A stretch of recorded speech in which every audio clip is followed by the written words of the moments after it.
Horton hatches the egg by Dr. Seuss. Sighed Maisie, the lazy bird hatching an egg. I'm tired and I'm bored and I have kinks in my leg. From just sitting here, day after day. It's work, how I hate it. I'd much rather play. I'd take a vacation and fly off for a rest if I could find someone to stay on my nest. If I could find someone, I'd fly away free. Then Horton the elephant passed by her tree. Hello, called the lazy bird, smiling her best. You've nothing to do, and I do need a rest. Would you like to sit on the egg in my nest? The elephant laughed. Why, of all the silly things, I haven't feathers and I haven't wings. Me on your egg? Why, that doesn't make sense. Your egg is so small, ma'am, and I'm so immense. Tut tut, answered Maisie. I know you're not small, but I'm sure you can do it, no trouble at all. Just sit on it softly. You're gentle and kind. Come, be a good fellow. I know you won't mind. I can't, said the elephant. Please, begged the bird. I won't be gone long, sir. I give you my word. I'll hurry right back. Why, I'll never be missed. Very well, said the elephant, since you insist. You want a vacation? Go fly off and take it. I'll sit on your egg and I'll try not to break it. I'll stay and be faithful. I mean what I say. Toodaloo, sang out Maisie as she fluttered away. The first thing to do, murmured Horton. Let's see. The first thing to do is to prop up this tree and make it much stronger. That has to be done. Before I get on it, I must weigh a ton. Then carefully, tenderly, gently he crept up the trunk to the nest where the little egg slept. Then Horton the elephant smiled. Now that is that. And he sat, and he sat, and he sat, and he sat. And he sat all that day, and he kept that egg warm, and he sat all that night through a terrible storm. It poured and it lightened, it thundered, it rumbled. This isn't much fun, the poor elephant grumbled. I wish she'd come back, 'cause I'm cold and I'm wet. I hope that Maisie bird doesn't forget. But Maisie by this time was far beyond reach, enjoying the sunshine way off in Palm Beach, and having such fun, such a wonderful rest, she decided she'd never go back to her nest. So Horton kept sitting there day after day, and soon it was autumn, and the leaves blew away. And then came the winter, the snow and the sleet, and icicles hung from his trunk and his feet. But Horton kept sitting, and he said with a sneeze, Achoo! I'll stay on this egg. Achoo! I won't let it freeze. I meant what I said, and I said what I meant, and an elephant's faithful 100%. So poor Horton sat there the whole winter through, and then springtime came with troubles anew. His friends gathered round, and they shouted with glee, Look, Horton, the elephant, up in a tree. They taunted, they teased him, they yelled, How absurd! Old Horton the elephant, he thinks he's a bird. They laughed, and they all ran away. And Horton was lonely, he wanted to play, but he sat on that egg and continued to say, I meant what I said, and I said what I meant, and an elephant's faithful 100%. No matter what happens, this egg must be tended. But poor Horton's troubles were far, far from ended. For while Horton sat there, so faithful, so kind, 3 hunters came sneaking up softly behind. He heard the men's footsteps. He turned with a start. 3 rifles were aiming right straight for his heart. Did he run? He did not. Horton stayed in that nest. He held his head high and threw out his chest, and he looked at the hunters as much as to say, Shoot if you must, but I won't run away. I meant what I said, and I said what I meant, and an elephant's faithful 100%. But the men didn't shoot, much to Horton's surprise. They dropped their guns, and they stared with wide eyes. Look!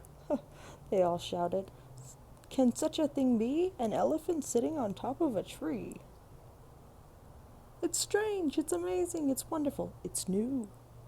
Don't shoot him, we'll catch him. That's just what we'll do. Let's take him alive. Why, he's terribly funny. We'll sell him back home to the circus for money. And the first thing he knew, they had built a big wagon with ropes on the front for the pullers to drag on. They dug up his tree, and they put it inside, with Horton so sad he practically cried. "We're off!" the men shouted, and off they all went, until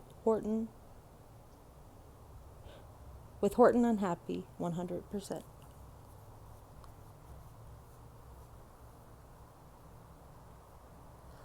Up out of the jungle, up into the sky, up over the mountains 10,000 feet high, then down the mountains, and down to the sea went the cart with the elephant, egg, nest, and tree. Then out of the wagon and onto a ship, out over the ocean, and oh, what a trip! Rolling and tossing and splashed with spray, and Horton said, day after day after day, I meant what I said and I said what I meant, but oh, I am seasick 100%. After bobbing around for 2 weeks like a cork, they landed at last in the town of New York. "All ashore!" the men shouted, and down with a lurch went Horton the elephant, still up on his perch. Tied onto a board that could scarcely hold him, bump, Thornton landed. And then the men sold him. Sold to a circus, and week after week they showed him to people for 10 cents a peek. They took him to Boston, to Kalamazoo, Chicago, Weehawken, and Washington too, to Dayton, Ohio, St. Paul, Minnesota, to Wichita, Kansas, to Drake, North Dakota, and everywhere thousands of folk flocked to see and laugh at the elephant up in a tree. Poor Horton grew sadder the farther he went, but he said, as he sat in that hot, noisy tent, I meant what I said and I said what I meant, and an elephant's faithful 100%. Then, one day, the circus happened to reach a town way down, not so far from Palm Beach, and waddling along way up in the sky, who of all people should chance to fly by but that old good-for-nothing bird runaway Maisie, still on vacation and still just as lazy, and spying the flags in the tents just below, she sang out, "What fun! Why, I'll go to the show." And she swooped from the clouds through an open tent door. "Good gracious!" gasped Maisie. "I've seen you before." Poor Horton looked up with his face white as chalk. He started to speak, but before he could talk, there rang out the noisiest ear-splitting squeaks from the egg that he had sat on for 51 weeks, a thumping, a bumping, a wild, alive scratching. "My egg!" shouted Horton. "My egg! Why, it's hatching!" "But it's mine!" screamed the bird. Then she heard the egg crack. The work was all done, now she wanted it back. "It's my egg," she sputtered. "You stole it from me. Get off of my nest and get out of my tree." Poor Horton backed down with a sad and heavy heart. But at that very instant the egg burst apart, and out of the pieces of the red and white shell, from the egg he had sat on so long and so well, Horton the elephant saw something whiz. It had ears and a tail and a trunk just like his.